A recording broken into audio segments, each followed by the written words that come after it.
Actually, what they said black people should forget. This is what they want black to just move on with their life with. These are scenarios that has kept a lot of people mute till date. This did not start today. It started back in those days where you literally see these people coming to you face to face, putting out a confrontation, calling black people N-word, and so on and so forth. The annoying part is you're calling people that actually built the country those kind of words. When this granny shared her story, I was really touched, and I brought it here because the last one I brought, a lot of you guys were happy about it, and some persons you tells me in the comment section, bring educational topics like this. But I want us to go back and finish this video before I said anything I want to say at the end of this video. Welcome to the channel. My name is Sonia. Subscribe, like, comment, and share. Credit belongs to the original creators of every single clips and stitches we have in our today's episode. And with that being said, let's dive right into this video. Share this video. I want this video to go viral for every other black person to see. Let's get back into this video, guys. I was raised primarily on 75th and Morgan. We, for a while, could not go past Ashland, and then we could not go past Damon. So about 10 years prior to this incident that happened to me in college, I was about 18, about 10, maybe 10 years prior. Everybody liked McDonald's, but McDonald's were not very plentiful in black communities. And they had finally built one that was kind of close, but not real close. And so one day I just got brazen enough. I had some money and I got brazen enough and said, I'm going to go to McDonald's. I did not ask for permission. I just decided I was going. My sister that's next to me, I put her on the seat of my bike because that's how we rolled back in the day. She rode on the back of my bike.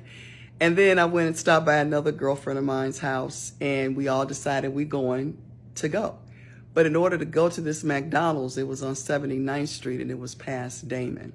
So we rolled down 76th Street, and instead of going over to 79th Street, which probably would have been better, we were kind of afraid of riding in the busy streets. So we kept going down 76th Street and we turned on a residential block. When we turned on the residential block, it was in the summertime, and all these white people were outside on their front yards and all of that. And all of a sudden we started hearing this chorus of niggas go home, niggas go home. I had never been called a nigga before, but I'm pretty sure I knew that was something bad. And it was scary the way they were saying it. But for some reason, I didn't know what to do. First, I didn't know what to do. My friend that came with us, she rolled off and left me and my sister. And I decided that I wasn't going to be no nigga that day. So I got off my bike.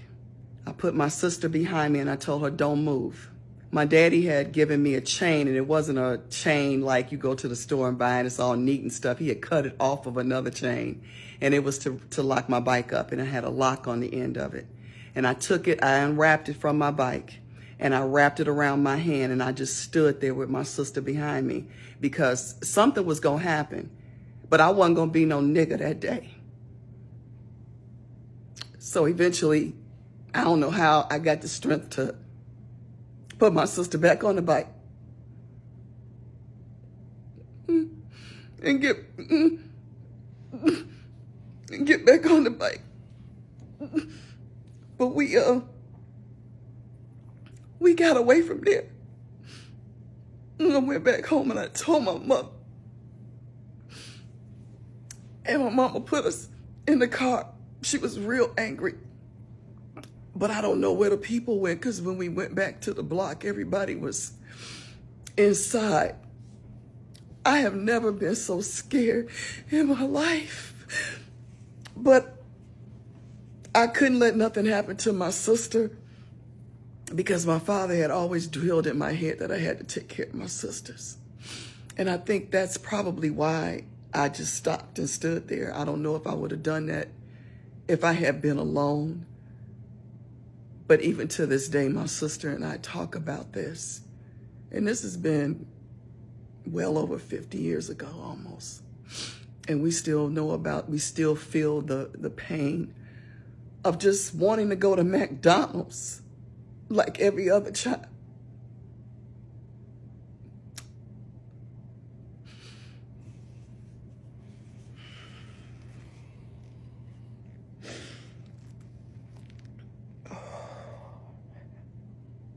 The last time I told this story, I did the same thing.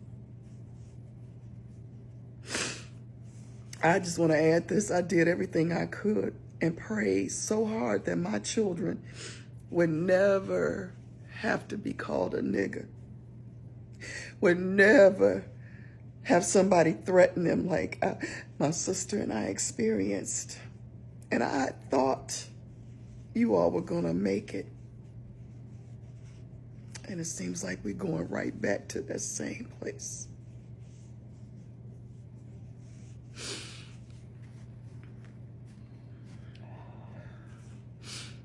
Okay. And really not being able to process why are these people so angry with me? Why are they calling me this? Why wasn't I supposed to ride across the street anyway? Why? Nobody ever talked about that. I think that when I was growing up, Black folks just accepted some things. This is just the way it is. And like I said, even, with the exception of this really, really poignant thing that my mom said to me at 10, which really, again, is one of those things I will never forget. And it did change my perspective to some degree. And of course, she followed it up with other things. She put me in charm school and, other things like that to try to help me. But yes, I think that if we hadn't been so afraid to talk about that, Black folks were scared of white people. I mean, I grew up afraid of white people. I grew up feeling intimidated by white folks. I grew up not feeling like I was as good as they were. And if you hear a tinge of anger in my voice, I'm still mad as hell about that. Because I feel like maybe my ACT scores wouldn't have been as low as they were if I had felt like I had a chance or I was as good as they were. So yes, it should have been talked about. We should have been empowered. But it was the time. It was just the time. People were afraid. Because I did not make good decisions in high school, my ACT scores were very low. And I was able to get into school through a special program. But once I entered college, I really enjoyed the coursework. I knew I always wanted to be an educator. So after my first year, I went to declare my major, and they had actually wanted you to wait until your second year. But I knew I wanted to be a teacher. So I went to the Department of Education, and I will never, ever forget this as long as I live. And this lady, Marie Gunther, came to the counter where I had completed my paperwork. And she looked at my paperwork, and she looked at me, and she looked at my records, and she said, according to your ACT scores, you shouldn't have lasted a quarter here. I was crushed. But I was determined. I couldn't, first of all, believe that anybody who was in the field of education, especially higher education, would say something like that to somebody. But this is racism. This is what it is, and this is what it's always been. But it inspired me to study extremely hard because the program that I was in was designed for me to stay there 5 years. I graduated in 4 years on the honors, on the dean's list.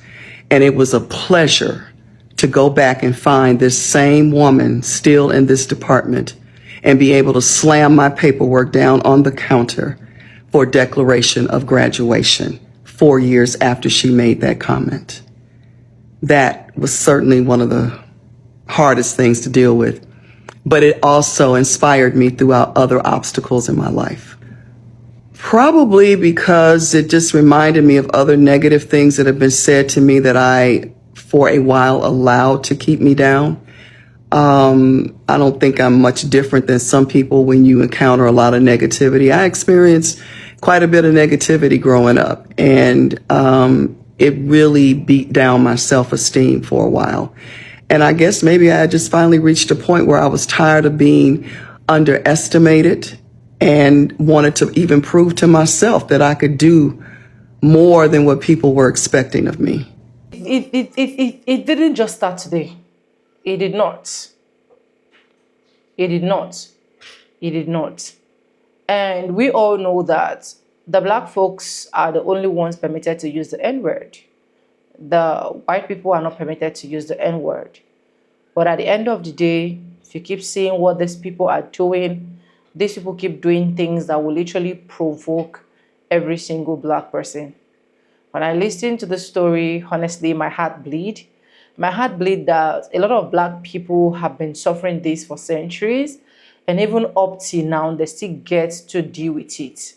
That is why sometimes on different clips, you keep seeing people saying, oh, go back to your country. Oh, you do not belong here. Why are you in this place? This place is meant to be for white people. Why are you doing that thing? You're not supposed to be doing it. Black people have literally been oppressed from day one. Black people have literally been put in a situation where at the end of the day, they just want black people to just keep quiet. At the end of the day, they don't even want black people to speak a word. At the end of the day, they don't even want anything that is relating the black community to even be successful. And it baffles me that as a parent of these arrogant kids, you cannot teach your children how to behave in public. The only thing you're teaching your children is just to keep saying a lot of trash. I saw a particular video where a white man is calling the cops for a black man, and his son was literally telling him, Dad, it's not good. It's not good. Like trying to tell his dad, don't call the cops. This is not what I like. I don't know if that video will actually go up before this one, because I also have that videos in my collection today. And at the end of the day, you will see that these people literally keep showing what will make their children react like them. Now, in future, now when something happened and that boy pick up his phone to call the cops, you see that at the end of the day, it's not even a good situation at all. So black people have really been oppressed for day one.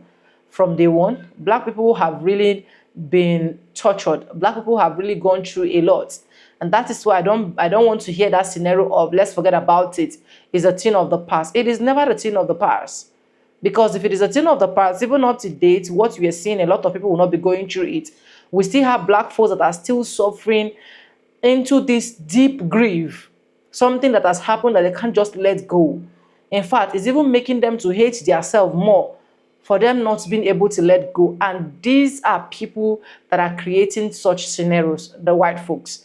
They are the one creating scenarios that will make a lot of things ugly for a lot of people. I don't know why they keep doing it, but whatever reasons they have, I hope they just change really quick or soon, because at the end of the day, instead of trying to build a community that will actually be healthy for you and I, they keep building a community that at the end of the day, we keep hating each other. We keep looking at each other as enemies and so on and so forth. But anyways, let me know what you think in this video. Credit belongs to the original creators of every single clips and stitches we have in our today's episode. If you haven't subscribed, what are you waiting for? Please do subscribe, like this video, drop me your comments, and lastly, do not forget to share. And I want to say a very big thank you to every single one of you watching my videos, commenting, sharing. I really do not take you guys for granted. You guys are the best, and God super bless you. But let me know what you think about this particular video. Have you encountered any of these white folks calling you the N-word? I want to know. As a granny, as a grandpa, as someone that probably you've heard any of the story, let us know so that we can share it with one another. Anyways, with that being said, with no further ado, I do like I always say in my videos, I'm going to be saying bye, and I'll see you guys in my next one. For now, bye guys. I love you guys. Mwah.